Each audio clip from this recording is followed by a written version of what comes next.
ਕਿਵੇਂ ਹੋਇਆ? मेरे नाल जो होया है बहुत भयानक हादसा है। हाँ जी। मैं एक पढ़ाई के दौरान एक स्टडी कर रही सी, नाल मैं गेम भी करती सी, पढ़ती सी, अच्छी खिडारन सी, पर मैनू नौकरी नहीं मिली। उस दे दौरान मैं ये परेशानी सी कि मैनू चंगी नौकरी मिले।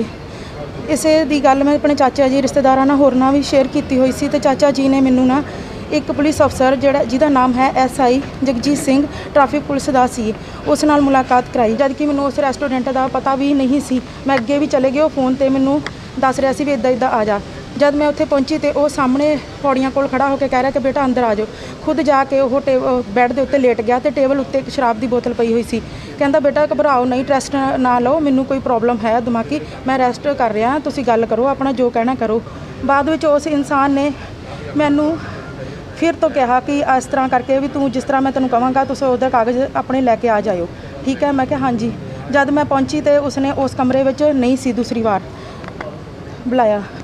फिर उसने मैनू कहा कि बेटा मैं उस जगह पर नहीं हाँ, दूसरे नाल दे रूम में बैठा हाँ, तुसीं इत्थे आके मेरे कोल गल करो। जब मैं उत्थे पहुंची तो दरवाजे के पिछे खड़ा सी, तो उसने मैनू अंदर बुलाया, तो वो अंडरवेयर च सी, ते उसने एकदम धक्का मारिया मेरे नाल, जबरदस्ती थप्पड़ मारे, डराया, गंदियां चीज़ां कीतियां, ते मेरियां फोटोआं जो वीडियो बनाई, मैनू धमकियां दित्तियां। पंजाब पुलिस के मुलाजम अक्सर ही अपने कारनामिਆਂ करके वाद विवादां विच रहिंदे ने। लुधियाना तो एक खबर सामने आ रही है जिथे एक औरत वालों दोष लाए गए ने कि एक सब इंस्पैक्टर वालों उसका सरीरक शोषण किया गया और उसनू ब्लैकमेल किया गया। पुलिस कमिश्नर दफ्तर पहुंची इस औरत वालों कैमरे अगे फुट के रोंदे हुए दस्या कि सब इंस्पैक्टर वालों उसनू ये कहा गया सी कि वो उसनू स्पोर्ट्स कोटे विच नौकरी दवा देगा, जिस दे चलते उस वालों उसका सरीरक शोषण किया गया और उसनू ब्लैकमेल किया गया। किवें होया? मेरे नाल जो होया है बहुत भयानक हादसा है। हाँ जी। मैं एक पढ़ाई के दौरान एक स्टडी कर रही सी, नाल मैं गेम भी करती सी, पढ़ती सी, अच्छी खिडारन सी, पर मैनू नौकरी नहीं मिली। उस दे दौरान मैं ये परेशानी सी कि मैनू चंगी नौकरी मिले। इसे दी गल मैं अपने चाचा जी रिश्तेदारां नाल होरनां भी शेयर की हुई सी, ते चाचा जी ने मैनू ना एक पुलिस अफसर जिहदा नाम है SI Jagjit Singh traffic police दा सी, उस नाल मुलाकात कराई, तो उसने कहा कि बेटा मैं तेनू स्पोर्ट्स कोटे में नौकरी दवा देवांगा, तू बेफिक्र हो के तू अपने कागजात सर्टिफिकेट लैके मेरे कोल आ जा, इस डायरी ते मिलना। पर उसने उस डायरी ते मिलने तो इनकार कर दिता। दूसरे दिन जब मैं उन्होंने मैनू कहा कि इत्थे पहुँच जा, भी मैनू आके मिल कि मैं तेनू सर्टिफिकेट तेरे देखने आ। जब मैं उन्होंने सर्टिफिकेट लैके पहुँची तो उसने कहा कि मैनू दूसरी जगह पर मिल, वंजली रेस्टोरेंट विच उसने मैनू बुला लिया, जबकि मैनू उस रेस्टोरेंट का पता भी नहीं सी। मैं अगे भी चले गए, वो फोन ते मैनू दस रहा सी भी इदा इदा आ जा। जब मैं उत्थे पहुंची तो वो सामने पौड़ियां कोल खड़ा होकर कह रहा कि बेटा अंदर आ जाओ। खुद जाके वो बैड के उत्ते लेट गया, तो टेबल उत्ते एक शराब की बोतल पई हुई सी।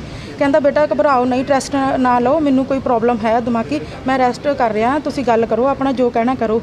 मैं उस तरह ही चुपचाप बैठ गई, तो मैं कहा कि भी भाजी भी तुसीं भी भी मेरे कागजात देख लो। उसने कहा कि कुछ तेरे दस्तावेज घट ने, कुछ ओवरेज करके भी वो आप तैयार करवा लाँगे, पर तेरा ये पक्का काम करवा देवांगा कि तेनू सरकारी नौकरी स्पोर्ट्स कोटे में दवा देवांगा। बाद विच उस इंसान ने मैनू फिर तो कहा कि इस तरह करके भी तू जिस तरह मैं तेन कहांगा तुम उधर कागज़ अपने लैके आ जाओ, ठीक है। मैं कहा हाँ जी।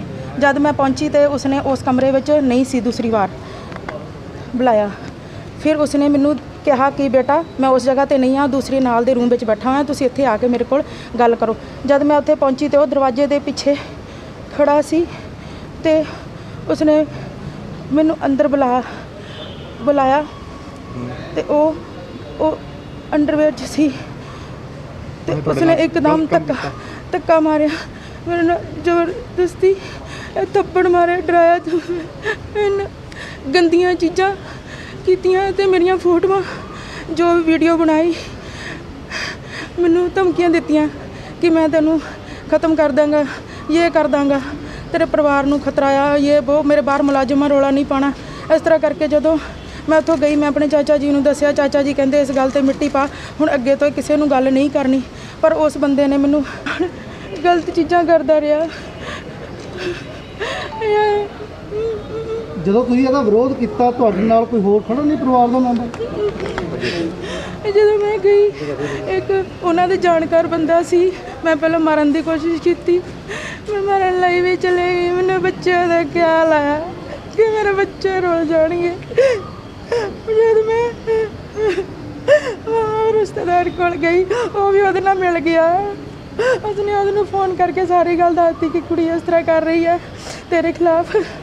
ਦੋਨਾਂ ਨੇ ਮਿਲ ਕੇ ਰਾਸਤਿਆਂ ਦੇ ਵਿੱਚ ਮੈਨੂੰ ਟਾਰਚਰ ਕਰਨਾ ਸ਼ੁਰੂ ਕਰਤਾ। ਵਾ ਪਰੇਸ਼ਾਨ, ਐਕਸੀਡੈਂਟ, ਇਹ ਪਤਾ ਨਹੀਂ ਮੈਂ ਕਿਸ ਦੌਰ ਚੋਂ ਨਿਕਲੀ ਹਾਂ। ਮੈਂ ਬਹੁਤ ਡਿਪਰੈਸ਼ਨ 'ਚ ਸੀ। ਮੇਰੇ ਨਾਲ ਪੁਰਾਣੀ ਗੱਲ ਹੈ ਜੀ? ਸਤੰਬਰ ਤੋਂ ਸਟਾਰਟ ਹੋਈ ਸੀ, ਅਗਸਤ ਸਤੰਬਰ ਦੀ ਗੱਲ ਹੈ। ਇਸੇ ਸਾਲ ਦੇ? ਹਾਂਜੀ, 2020 ਤੋਂ ਸਟਾਰਟ ਹੋਈ ਹੈ ਇਹ ਗੱਲ। ਮੈਂ ਆਪਣੇ ਪਰਿਵਾਰ ਨੂੰ ਬਚਾਉਣ ਸੰਬੰਧਿਤ ਥਾਣੇ ਗਏ ਸੀਗੇ? ਹਾਂਜੀ, ਮੈਂ ਇੱਕ ਦੋ ਵਾਰ ਕਿਸੇ ਨਾਲ ਗੱਲ ਵੀ ਕੀਤੀ ਸੀ, ਪੁਲਿਸ ਮੁਲਾਜ਼ਮ ਨਾਲ। ਉਹਨਾਂ ਨੇ ਕਿਹਾ ਕਿ ਕਾਰਵਾਈ ਕਰਨੀ ਹੈ, ਕਰਵਾ ਲਓ, ਪਰ ਉਹ ਰਾਸਤੇ ਵਿੱਚ ਮੈਨੂੰ ਘੇਰ ਲੈਂਦਾ ਸੀ। ਇੱਕ ਦੋ ਵਾਰ ਉਹਦੇ ਗੱਡੀ ਦੇ ਲਾਗੇ ਮੇਰਾ ਐਕਸੀਡੈਂਟ ਵੀ ਹੋਇਆ। ਉਹ ਘੇਰ ਲੈਂਦਾ ਸੀ ਤੇ ਕਹਿੰਦਾ ਸੀ ਮੇਰੇ ਖਿਲਾਫ ਕੁਝ ਵੀ ਕੀਤਾ ਨਾ ਤੈਨੂੰ ਜਾਨੋਂ ਮਾਰਵਾ ਦੂੰਗਾ, ਤੇਰੀ ਫੈਮਿਲੀ ਨੂੰ ਇਸ ਤਰ੍ਹਾਂ ਦੀਆਂ ਧਮਕੀਆਂ ਦਿੰਦਾ ਸੀ ਮੈਨੂੰ। ਹੁਣ ਤੁਸੀਂ ਸੀਪੀ ਸਾਹਿਬ ਨੂੰ ਕੰਪਲੇਂਟ ਦੇ ਦਿੱਤੀ ਜਾਂ ਦੇਣੀ ਹੈ? ਦੇਣ ਜਾ ਰਹੀ ਹਾਂ। ਕੀ ਮੰਗ ਕਰਦੇ ਹੋ, ਕੀ ਚਾਹੁੰਦੇ ਹੋ? ਮੈਨੂੰ ਇਨਸਾਫ ਚਾਹੀਦਾ। ਮੈਨੂੰ आज एक लेडी ने एक एलिगेशंस लगाए हैं कि उसके साथ जो है कुछ गलत काम हुआ है।